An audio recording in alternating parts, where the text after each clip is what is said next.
Shalom, salam sejahtera di dalam Tuhan kita Yesus Kristus.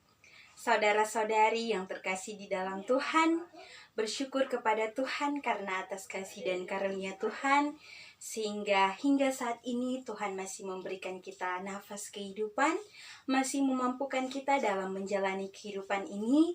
Sungguh pun kita yakin dan percaya bahwa itu semua merupakan bentuk dari cinta kasih dan anugerah Tuhan yang masih Tuhan nyatakan dalam kehidupan kita hingga saat ini. Saudara-saudari yang terkasih dan diberkati oleh Tuhan, saat ini saya mengajak marilah kita bersama-sama belajar tentang kebenaran firman Tuhan lewat perenungan yang akan kita renungkan saat ini. Dan dalam perenungan kita saat ini yang menjadi bacaan untuk kita renungkan adalah yang terdapat dalam kitab Injil Lukas 10 ayatnya yang ke-25 hingga ayatnya yang ke-37. Sekali lagi yang menjadi pembacaan kita saat ini untuk kita renungkan bersama adalah pembacaan yang terdapat dalam Injil Lukas 10 ayat 25 hingga ayatnya yang ke-37. Dan saat ini marilah kita baca bersama-sama Injil Lukas 10 ayat 25 hingga ayatnya yang ke-37 yang oleh Lembaga Alkitab Indonesia diberikan judul Orang Samaria yang Murah Hati. Mari kita baca bersama-sama. Pada suatu kali berdirilah seorang ahli Taurat untuk mencobai Yesus. Katanya, "Guru, apa yang harus kuperbuat untuk memperoleh hidup yang kekal?" Jawab Yesus kepadanya, "Apa yang tertulis dalam hukum Taurat? Apa yang kau baca di sana?" Jawab orang itu, "Kasihilah Tuhan Allahmu dengan segenap hatimu dan dengan segenap jiwamu dan dengan segenap kekuatanmu dan dengan segenap akal budimu, dan kasihilah sesamamu manusia seperti dirimu sendiri." Kata Yesus kepadanya, "Jawabmu itu benar, perbuatlah demikian maka engkau akan hidup." Tetapi untuk membenarkan diri orang itu berkata kepada Yesus, "Dan siapakah sesamaku manusia?" Jawab Yesus, "Adalah seorang yang turun dari Yerusalem ke Yeriko. Ia jatuh ke tangan penyamun-penyamun yang bukan saja merampoknya habis-habisan, tetapi yang juga memukulnya dan yang sesudah itu pergi meninggalkannya setengah mati. Kebetulan ada seorang imam turun melalui jalan itu. Ia melihat orang itu tetapi ia melewatinya dari seberang jalan. Demikian juga seorang Lewi datang ke tempat itu.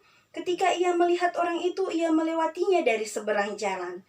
Lalu datang seorang Samaria yang sedang dalam perjalanan ke tempat itu, dan ketika ia melihat orang itu, tergeraklah hatinya oleh belas kasihan. Ia pergi kepadanya lalu membalut luka-lukanya. Sesudah ia menyiraminya dengan minyak dan anggur, kemudian ia menaikkan orang itu ke atas keledai tunggangannya sendiri lalu membawanya ke tempat penginapan dan merawatnya. Keesokan harinya ia menyerahkan 2 dinar kepada pemilik penginapan itu. Katanya, "Rawatlah dia dan jika kau belanjakan lebih dari ini, aku akan menggantinya waktu aku kembali." Siapakah di antara ketiga orang ini menurut pendapatmu adalah sesama manusia dari orang yang jatuh ke tangan penyamun itu? Jawab orang itu, "Orang yang telah menunjukkan belas kasihan kepadanya." Kata Yesus kepadanya, "Pergilah dan perbuatlah demikian." Saudara-saudari yang terkasih di dalam Tuhan kita Yesus Kristus, berkaitan dengan pembacaan yang kita telah baca tadi dalam Injil Lukas 10 ayat 25 hingga ayatnya yang ke-37, maka dalam perenungan ini saya mengambil judul atau saya memberikan judul perenungan kita saat ini adalah Belajar Mengasihi Bagi Sesama Manusia. Belajar mengasihi bagi sesama manusia merupakan judul dari perenungan kita saat ini. Untuk mengawali perenungan kita saat ini, saya akan menceritakan tentang satu kisah inspiratif, satu kisah nyata dari seorang pria tua bernama Don Ritchie. Pria tua ini diberikan sebutan atau diberikan gelar kepada warga Australia dengan sebutan Angel of the God atau malaikat di the God. Sebutan khusus atau sebutan istimewa ini diberikan kepada Don Ritchie karena kebaikan hatinya yang dilakukannya di the God, di mana ia menolong kurang lebih 160 nyawa orang yang ingin mengakhiri hidup mereka di sebuah tebing curam yang berhadapan langsung dengan Laut Tasman yang terletak di Australia yang disebut dengan The Gap. Nah, saudara-saudara, The Gap ini selain merupakan tempat yang terkenal sebagai tempat wisata yang indah, The Gap ini juga terkenal sebagai tempat untuk mengakhiri hidup oleh orang-orang yang putus asa. Don Richie dengan kebiasaannya sehari-hari, jika ia melihat dari dalam rumahnya ada orang yang berdiri di tebing itu dan berniat untuk bunuh diri, dengan kebiasaannya ia akan berjalan menghampiri orang itu, menyapa orang itu dengan tersenyum ramah dan mengajak mereka berbincang dengan satu pertanyaan, yaitu, adakah yang bisa kubantu? Setelah melakukan tindakan itu, Don Richie pun mengajak orang itu untuk pergi ke rumahnya, minum teh atau kopi bersamanya, lalu berbincang dengannya. Alhasil, melalui tindakannya tersebut, orang-orang tersebut pun berniat untuk membatalkan niatan mereka untuk mengakhiri hidup. Tindakan sederhana Don Richie itu pun mampu menolong mereka dari keputusan mereka untuk mengakhiri hidup dan kemudian berbalik untuk melanjutkan kehidupan mereka. Setelah beberapa tahun kemudian, ada beberapa orang yang ingin bunuh diri itu yang dibatalkan oleh Don Richie kembali lagi kepada Don Richie dan mengucapkan terima kasih kepada pria tua itu karena sudah menyelamatkan nyawa mereka. Saudara-saudari yang terkasih di dalam Tuhan kita Yesus Kristus, ketika Yesus mendengar pertanyaan dari seorang ahli Taurat yang ingin mencobainya dengan satu pertanyaan tentang apakah yang harus dilakukan untuk memperoleh hidup yang kekal, Yesus pun menjawab ahli Taurat ini dengan kembali memberikan pertanyaan tentang apa yang ia baca dan apa yang tertulis dalam hukum Taurat. Ahli Taurat ini pun menjawab bahwa yang ia baca dan tertulis dalam hukum Taurat adalah ia harus mengasihi Tuhan Allah dengan segenap hati, dengan segenap jiwa, dengan segenap akal budi, serta mengasihi sesama manusia. Mendengar jawaban dari seorang ahli Taurat ini, Yesus pun menjawab kepada ahli Taurat ini bahwa benar, ia pun harus berbuat demikian agar ia dapat memperoleh kehidupan yang kekal. Namun ketika mendengar bahwa ahli Taurat ini harus melakukan seperti yang tertulis dalam hukum Taurat bahwa dia harus mengasihi Allah dan sesama manusia, ia pun merasa bahwa ia telah terjebak dengan pertanyaannya sendiri, dan dengan membenarkan dirinya, ia pun kembali bertanya kepada Yesus bahwa siapakah sesamaku manusia yang dimaksud? Dari pertanyaan inilah, maka Yesus memulai pelajarannya kepada seorang ahli Taurat ini tentang kasih terhadap sesama manusia melalui sebuah perumpamaan tentang seorang Samaria yang murah hati. Perumpamaan itu menceritakan tentang seorang yang berjalan turun dari Yerusalem menuju Yeriko.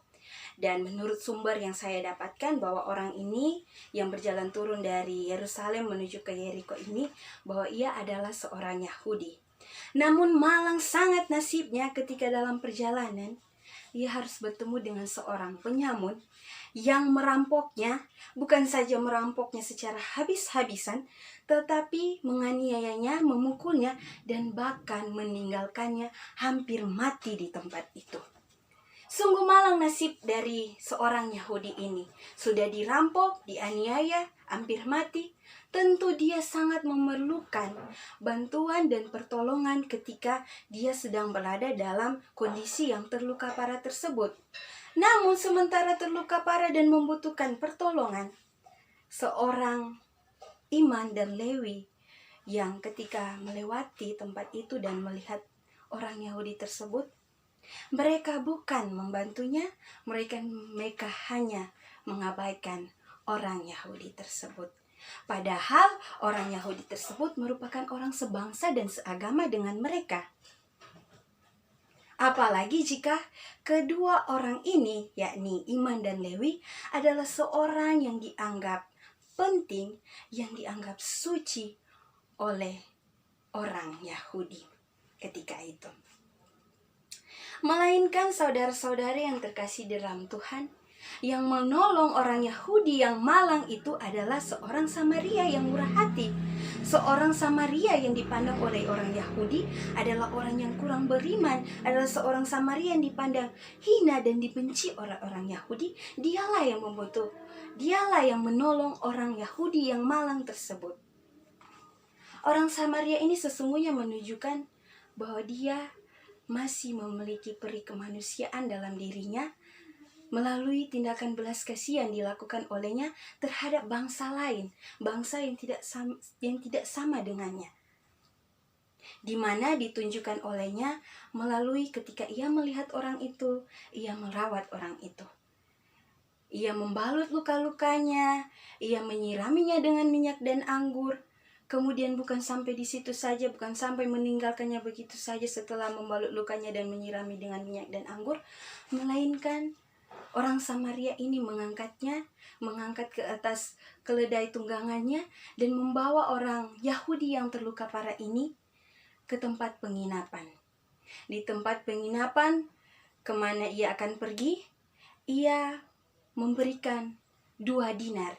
Ia rela memberikan upah 2 hari kerjanya kepada pemilik penginapan agar merawat orang Yahudi ini. Dan bukan hanya sampai situ saja, ia pun berpesan kepada pemilik penginapan ini bahwa jika uang yang diberikannya tidak cukup untuk merawat orang Yahudi ini, ia pun akan kembali dan akan mengganti uang tersebut.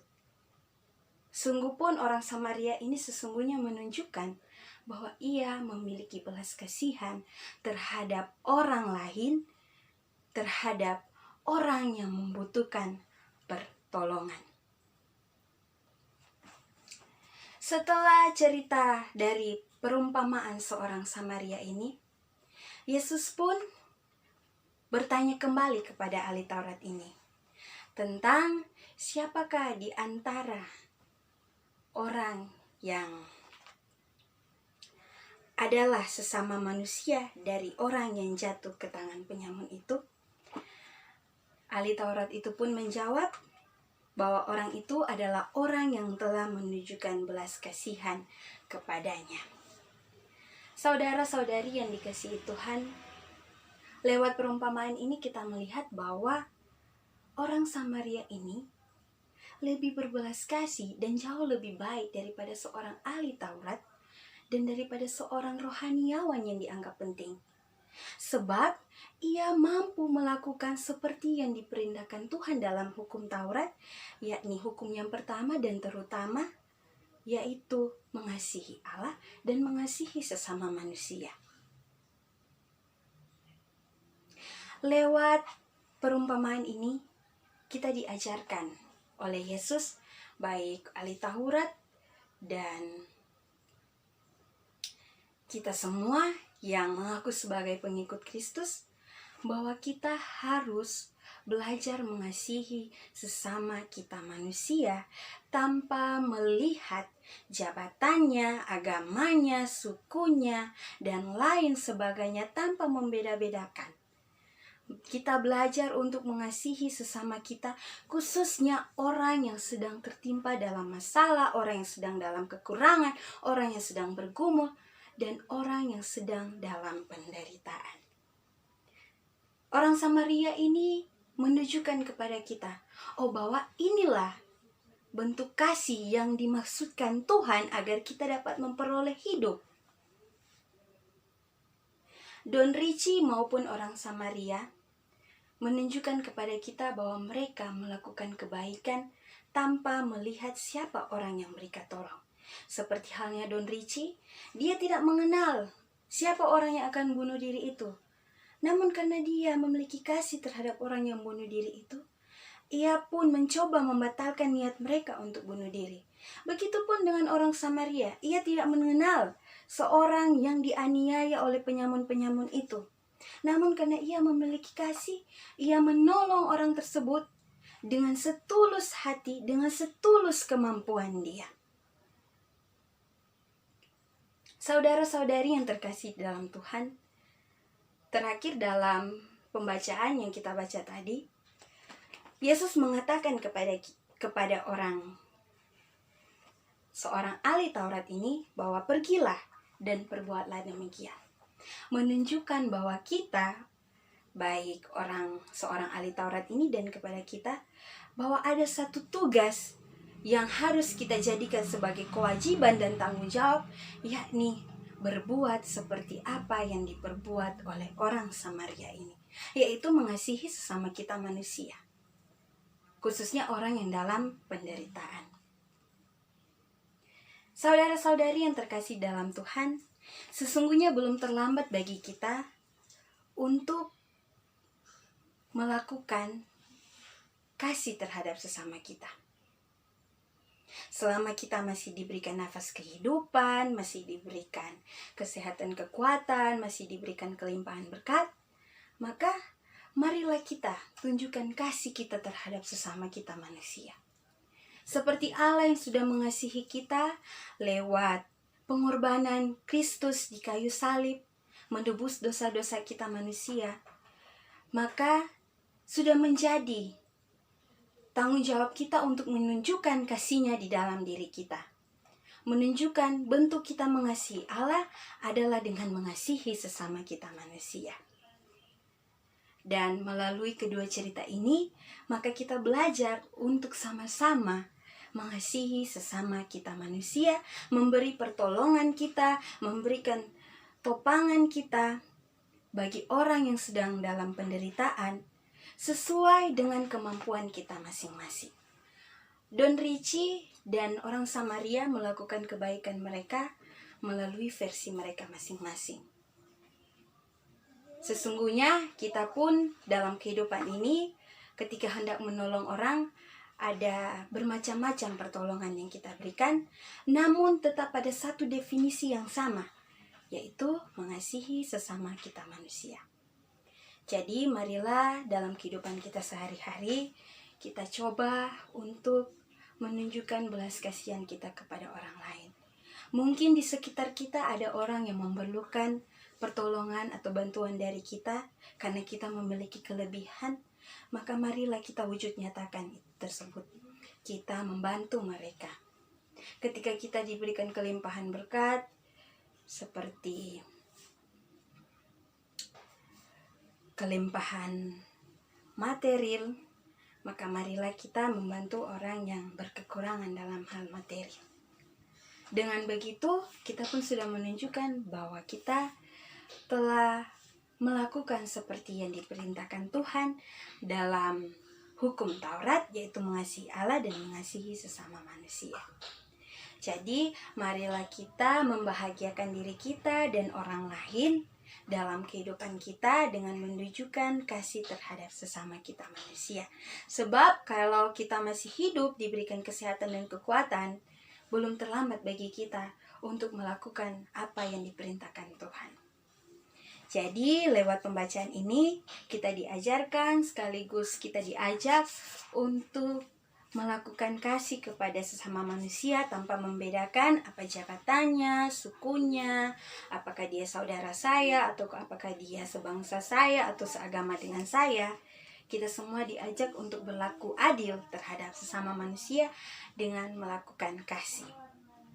Saya melalui perenungan firman Tuhan ini tersadar bahwa sudah menjadi kewajiban kita untuk melakukan kasih.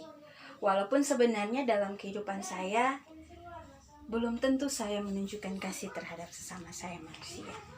Untuk itu, marilah kita melakukan kasih. Tuhan pasti memampukan kita ketika kita memiliki niatan baik untuk membantu orang lain.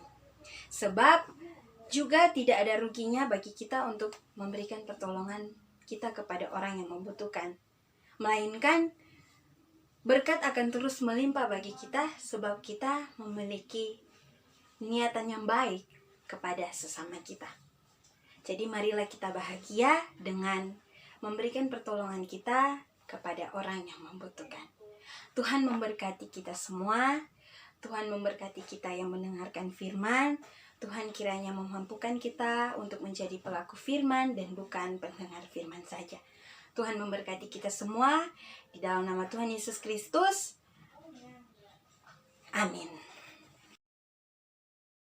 Shalom, salam sejahtera dalam Tuhan kita Yesus Kristus. Video tambahan yang saya buat ini sebagai bentuk penilaian diri saya sendiri terhadap video perenungan khotbah yang telah kita saksikan tadi. Dan sebelum saya menguraikan penilaian saya tentang video tersebut, saya ingin mengucapkan terima kasih pertama-tama kepada Tuhan karena atas kasih dan karunia Tuhan sehingga saya dimampukan dalam pembuatan video. Dan kedua, saya mengucapkan terima kasih kepada Ner Niko Gara selaku dosen pengampu yang sudah memberikan pengetahuan dan juga bekal bagi kami dalam proses pembuatan video perenungan khotbah. Kiranya Tuhan selalu memberkati Ner John Niko Gara dalam setiap tugas dan tanggung jawab dimampukan Tuhan. Ketiga, saya mengucapkan terima kasih kepada saudara-saudari sekalian yang sudah menonton video saya. Saya berharap kiranya perenungan yang saya sampaikan lewat video itu boleh dimengerti dan boleh dilakukan oleh saudara-saudari sekalian. Dan saya anggap itu semua boleh menjadi berkat, boleh menjadi berkat bagi saudara-saudari sekalian. Saya masuk pada penilaian video saya. Pertama, dalam pembuatan video saya merasa bahwa saya memiliki kelebihan dan juga kekurangan. Nah, saya akan menguraikan pertama tentang kekurangan saya. Kekurangan saya pertama, dalam video saya ada terlalu banyak kata yang saya ulang dan ulang sehingga menjadikan durasi video perenungan saya lebih panjang. Misalnya kata Tuhan mengajarkan, Tuhan mengasihi, itu selalu saya ulang dan ulang. Kedua, fokus atau gestur tubuh saya dari kepala sampai badan ini tidak menentu dan tidak mengarah pada objek yang ada di kamera atau tidak mengarah tepat kepada para penonton, di mana banyak gerakan yang ke atas, ke bawah, melihat ke kanan, melihat ke kiri. Jadi saya merasa ketika menonton video ini, para saudara-saudari pun merasa risau dengan gestur dari kepala saya. Yang ketiga, saya merasa bahwa mungkin penyampaian khotbah saya terlalu cepat, terlalu tergesa-gesa, dan kemungkinan besar para penonton juga merasa kurang nyaman dengan penyampaian tersebut. Namun di balik kekurangan saya, tentu saya percaya diri bahwa dalam tugas video khotbah saya ada kelebihannya.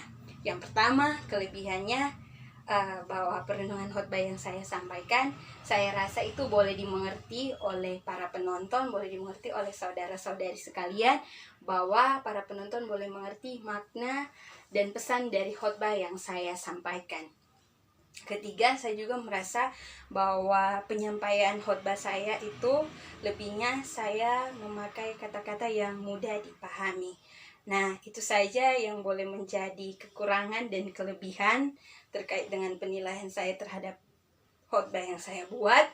Dan untuk penilaian berdasarkan angka, saya merasa saya layak mendapatkan nilai 3. Jika dihitung dari 1 sampai 4, saya merasa saya layak untuk mendapatkan nilai 3 dari Ner Niko Gara. Semua saya serahkan kepada Ner dalam rangka penilaian tugas mid saya ini. Saya berharap saya mendapatkan nilai yang baik. Saya sudah berusaha dengan semaksimal mungkin. Saya minta maaf jika dalam pembuatan tugas ini belum semua yang diajarkan oleh Ner dapat saya lakukan. Namun saya berharap kiranya kiranya tugas yang saya kirimkan ini berkenan di hati saudara-saudari sekalian. Terima kasih.